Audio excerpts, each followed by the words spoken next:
About everything I've learned and telling you about the Biochar Association, which I just founded in November and is just getting up and off the ground right now. We just had our kickoff meeting last week, and just yesterday, you guys are the first people to hear, decided what our first two initial programs are going to be. So I'll foreshadow that coming later.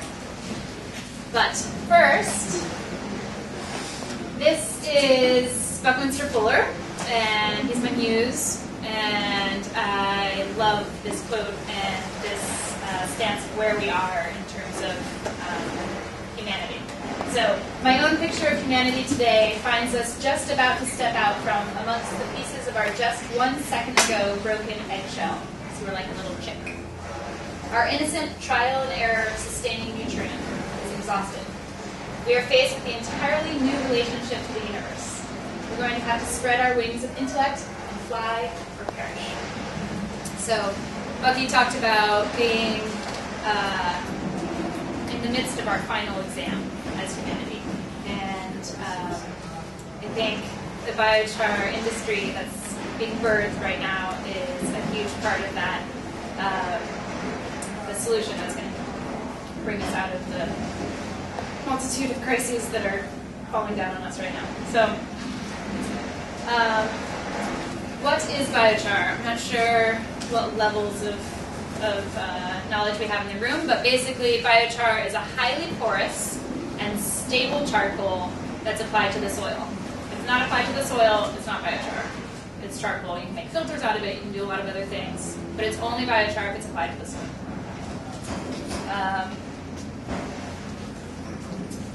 So a little bit about me. This is me lighting my first biochar stove at the Biochar Conference in Iowa a couple years ago when I was interning with the Carbon War Room, which is Richard Branson's nonprofit that's fighting climate change with war strategy. And so I grew up overseas. My parents were anthropologists. Their parents were missionaries. I'm a second generation, third culture kid. This means I was born outside of my first culture, my passport country, into a second culture, and now when I return to my passport country, it's like it's a third culture. So Obama's a third culture kid. There's a bunch of us out there. Someone in Instagram was just talking to, that's also one. But we appreciate diverse worldviews. We're kind of out-of-the-box thinkers, and yeah, it's just fun to know that I am something, because I always didn't know where I was from. I moved to the Bay Area to start an MBA at Presidio Graduate School, which is a graduate school founded in sustainability, integrated throughout the entire curriculum. Instead of an add-on or elective, we study sustainability in a more holistic lens, whether we're studying finance or operations or accounting, always looking at kind of more whole perspective. So I just graduated in May, and am now teaching back at Presidio, the introductory course, and doing some climate activism stuff and biochar consulting, and then now just launched the Biochar Association. So the International Energy Agency just came out this fall and says we have 5 years to turn our ship around, basically. They were a conservative think tank for many years and kind of cooked the books and said we had a lot more oil than we actually did, and a couple years ago finally decided to tell the truth, and now are advocating for an entire new shift in where we need to be investing in terms of energy around the world, and they said we have 5 years. Otherwise, we'll see pretty extreme, catastrophic collapse. And it's hard to hold that, but I really try to be as sad as possible sometimes. I try to do it about once a week, just like really hold back that we're on the edge. And I think that drives me to create an even brighter future. It's, this one space that I'm carving out for myself. So that's a little bit about me and why I love biochar. So this is The Secret of El Dorado. There's a movie by the BBC which talks about El Dorado, these cities that were in the Amazon that the Spaniards were trying to find. And there's kind of like this environmental heresy underfoot that the Anthropocene, which is humans affecting the world, actually started way long ago in the Amazon. As we started adding char and other things to our soil, we made the soil more rich and able to create the Amazon and the Earth's lungs that we have today and are subsequently destroyed. So the Amazon was once homes to city of millions, and this is because they were burning their kitchen waste and creating char or terracotta, which also has clay and some fish nutrients and other things in it, but is a lot of char. So I highly encourage watching that movie. And I'll share these slide decks, and they all have resources so we can dig deeper into any of this. So why is biochar so special as a soil amendment? It's because it is high in stable amorphous graphite domains, which means tiny pockets. So this is an electron microscope image of biochar, and you can see that all those little places kind of act as condominiums for life, for microlife. So microflora and fauna and fungi all get in there and have a place to live. So it makes your soil more alive.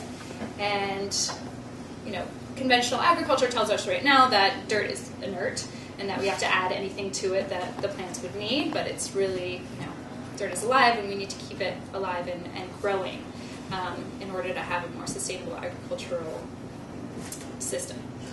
So it acts similarly to activated carbon, acts as a soil catalyst. It increases the cationic exchange capacity of soil. There's a lot of different metaphors out there of explaining exactly what it does. It does a lot of different things. It also depends on what it's made of and what kind of soil you're putting it in. But one of the metaphors I like is that it's like a coral reef for your soil. And it, kind of is this place that harbors life and creates kind of this ecosystem of alive nutrients in your soil. Another metaphor that I like is it's like a car battery.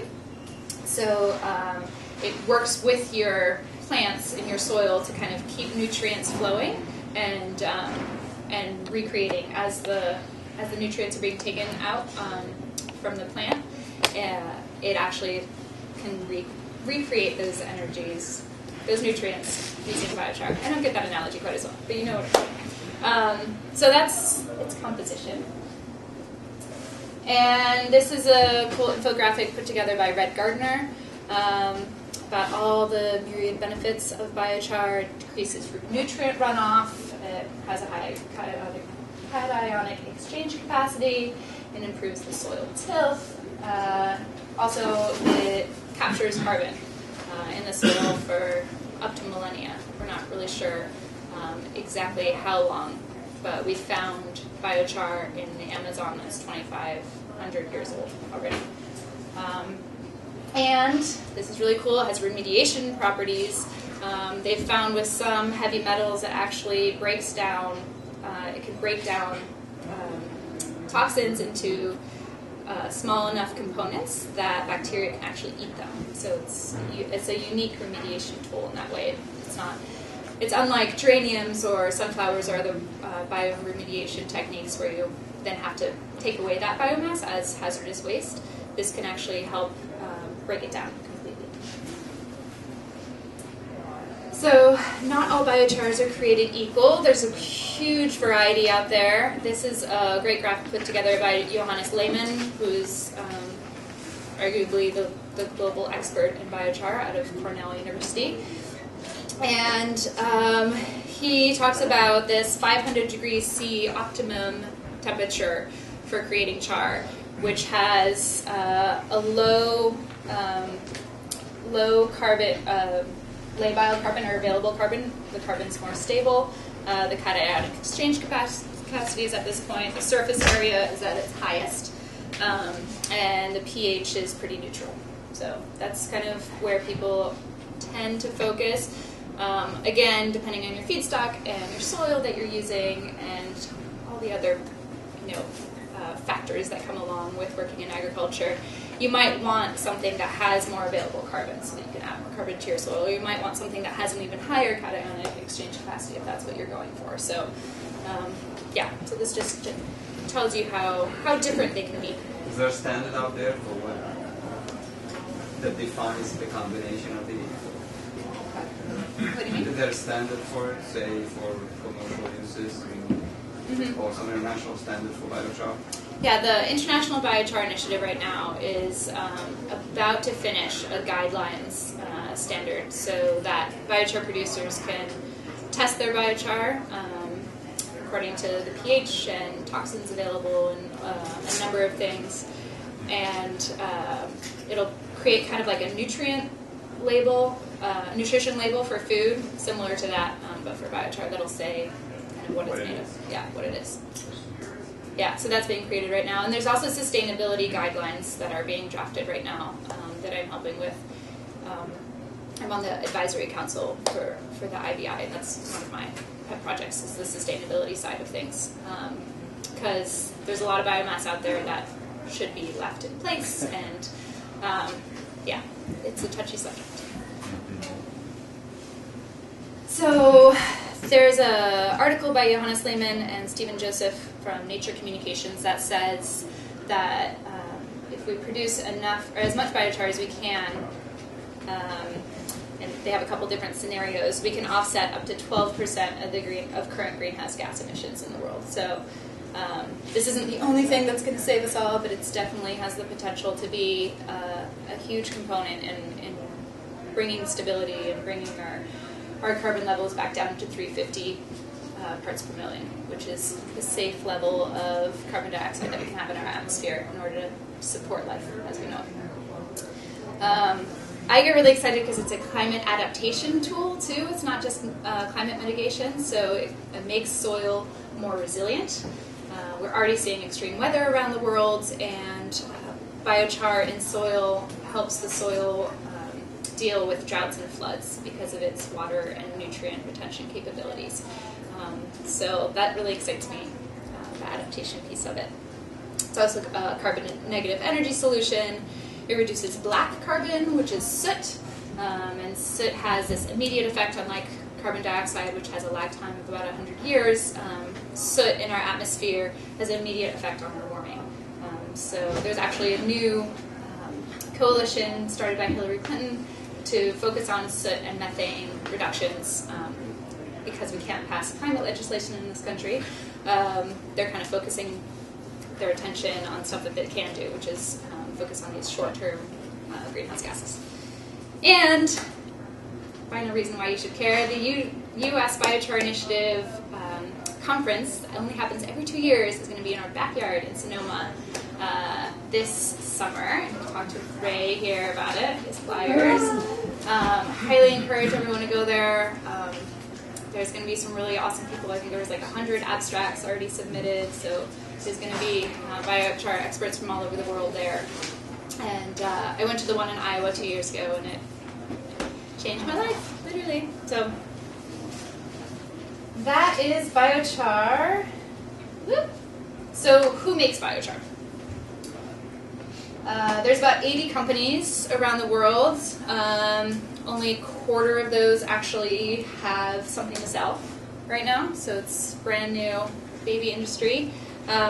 There's about 40 academic institutions, and that's growing all the time, that are doing research all over the world. And then there's about 40 or so nonprofits. There's 20 regional groups around the world. There's one in Sonoma, and then now there's the Biochar Association in the Bay Area. There's a couple more here on the West Coast. You can see we're kind of a hot spot. Is Cornell one of those? Cornell would be one of the academic institutions, and then 40 of those, yeah. Though I think they have some spin-offs. But yeah, these are rough numbers. These are from a study I did in 2009, so I think they might be a little bit off. And then the projections that we're seeing is about a 30% growth. You know, that's year over year. Yeah. For a short, anyway, that's hard to talk about. Yeah. Really.